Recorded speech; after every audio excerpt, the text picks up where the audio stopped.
नमस्कार। तो राजस्थान में अशोक गहलोत और सचिन पायलट के बीच का झगड़ा सुलझता हुआ दिखाई दे रहा है। सचिन पायलट की कांग्रेस में वापसी हो रही है। बड़ा सवाल उठता है कि आखिर इसका श्रेय किसे दिया जाए। क्या अशोक गहलोत को दिया जाए श्रेय, जिन्होंने अपना किला मजबूती से बनाए रखा? क्या सचिन पायलट को श्रेय दिया जाए, जिन्होंने समझदारी दिखाई कि वो बीजेपी के पाले में नहीं गए? क्या बीजेपी को इस बात का श्रेय दिया जाए कि वो कांग्रेस के विधायकों को तोड़ पाने में कामयाब नहीं हो पाई? क्या बीजेपी की वसुंधरा राजे सिंधिया को श्रेय दिया जाए कि उन्होंने राजनीतिक चतुराई का परिचय दिया?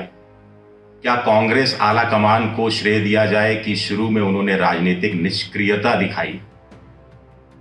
आप हंसेंगे इस बात को सुनकर कि आला कमान को श्रेय राजनीतिक निष्क्रियता का मैं क्यों दे रहा हूं। इस पर बात करेंगे एक एक बिंदु पर।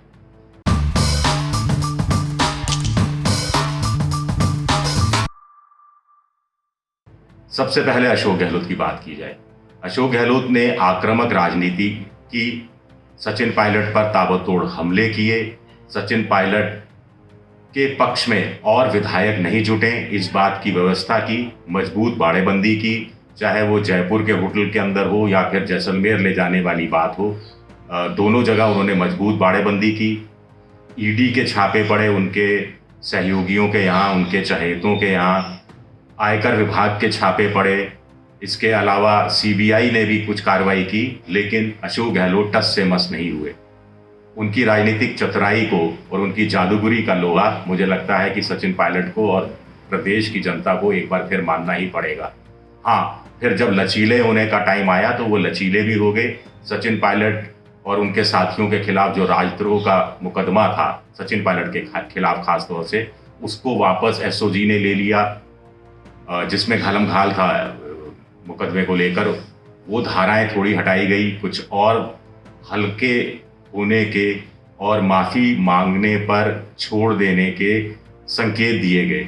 अशोक गहलोत वैसे भी भूलो और माफ़ करो की का एक नारा 1995-96 में लगा चुके हैं, जब वो प्रदेश अध्यक्ष हुआ करते थे, और तब उनके खिलाफ बहुत ज़्यादा धड़ेबंदी थी, खेमेबाजी हुआ करती थी, उस पर उन्होंने विजय पाई थी। यहाँ इस बात का श्रेय दिया जाए। सचिन पायलट की अब हो सकता है राजनीतिक मजबूरी रही हो, क्योंकि 19 खुद को मिलाकर 19 से ज़्यादा विधायक वो नहीं जुटा पा रहे थे, 3 निर्दलीय थे, 22 पर सरकार गिर नहीं सकती थी और 22 पर बीजेपी उनको मुख्यमंत्री बना नहीं सकती थी। ऐसे में शुरू से उन्होंने समझदारी से काम लिया, एक बात को लेकर कि वापसी का एक रास्ता खुला रखा और कभी भी अशोक गहलोत या कांग्रेस के खिलाफ कुछ भी नहीं बोला।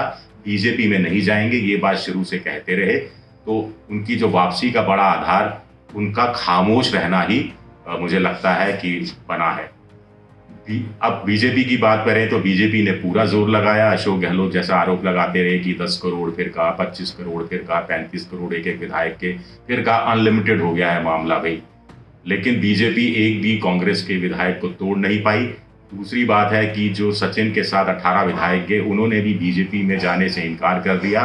राजस्थान के विधायकों में एक बात देखी गई है कि भले ही पैसे लगने के आरोप लगते रहे हों, लेकिन विधायकी उनकी छूट जाए, विधायकी खत्म हो जाए उनकी, ये बात वो सहन नहीं कर पाते, ये बात वो बर्दाश्त भी नहीं कर पाते। और इसका वो मुझे लगता है कि 3.5 साल जब अभी नई सरकार में के आने में है, अगले चुनाव में है, तो ऐसे में बहुत बड़ा राजनीतिक जोखिम लेने का हिम्मत या दुस्साहस या साहस विधायक नहीं जुटा पाए और बीजेपी भी उनको मनाने में कामयाब नहीं हो पाई। और बीजेपी ऐसे में उस सचिन पायलट को लेकर क्या करती जो अशोक गहलोत की सरकार को गिरा नहीं सकते थे। वसुंधरा राजे को उन श्रेय इसलिए दिया जाए क्योंकि वो खामोश रही। उन्होंने अपने जो साथी नेता हैं उनके माध्यम से इस तरह के बयान दिए कि राजनीतिक स्थिरता बनी रहनी चाहिए, अस्थिरता नहीं होनी चाहिए। कहीं ना कहीं अशोक गहलोत के खिलाफ उन्होंने कुछ नहीं बोला। वो नहीं चाहती थी कि पार्टी में एक और पावर सेंटर सचिन पायलट के रूप में खड़ा हो। वो अपने राजनीतिक वजूद को भी बचाए रखना चाहती थी और उनकी खामोशी का भी बहुत असर रहा। उल्टा मीडिया में इस तरह की बातें आई कि बीजेपी के जो 72 विधायक हैं उसमें से कम 45 तो वसुंधरा राजे के साथ हैं।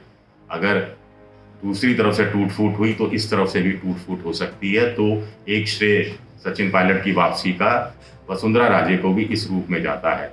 हाँ, हम अंत में बात करें कांग्रेस के आला कमान की, राहुल गांधी की, प्रियंका गांधी की, तो उनकी राजनीतिक निष्क्रियता शुरू में वो बहुत काम आई।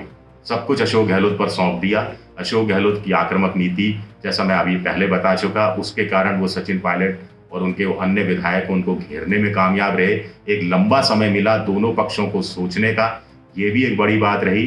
प्रियंका गांधी हालांकि शुरू में सचिन पायलट के संपर्क में थी, बाद में संपर्क में नहीं रही, ऐसी बातें आ रही हैं। अब कहा जा रहा है पिछले 1 हफ्ते से संपर्क में थे। लेकिन राहुल गांधी, मुझे लगता है अगर शुरू से ही अति उत्साह दिखाते तो शायद बात बन भी नहीं पाती, और अगर बन भी पाती तो अब जैसा समझौता होगा सचिन पायलट और अशोक गहलोत के बीच में, अगर सचिन पायलट की ससम्मान कांग्रेस में वापसी होती है, जिसकी बहुत बड़ी प्रबल संभावना दिख रही है, तो ऐसे में फिर एक सम्मानजनक समझौता भी होगा जिसमें कांग्रेस भी बची रहेगी, अशोक गहलोत की सरकार भी बची रहेगी और सचिन पायलट का राजनीतिक वजूद भी बचा रहेगा। हाँ, मुझे लगता है कि अभी कुछ समय के लिए सचिन पायलट को सियासी क्वारंटाइन में, सियासी आइसोलेशन में या क्वारंटाइन में, अगर हम जो बात कर रहे हैं उसमें जाना पड़ेगा, और उसके बाद देखते हैं कि राजनीति राजस्थान की क्या मोड़ लेती है। एबीपी न्यूज आपको रखे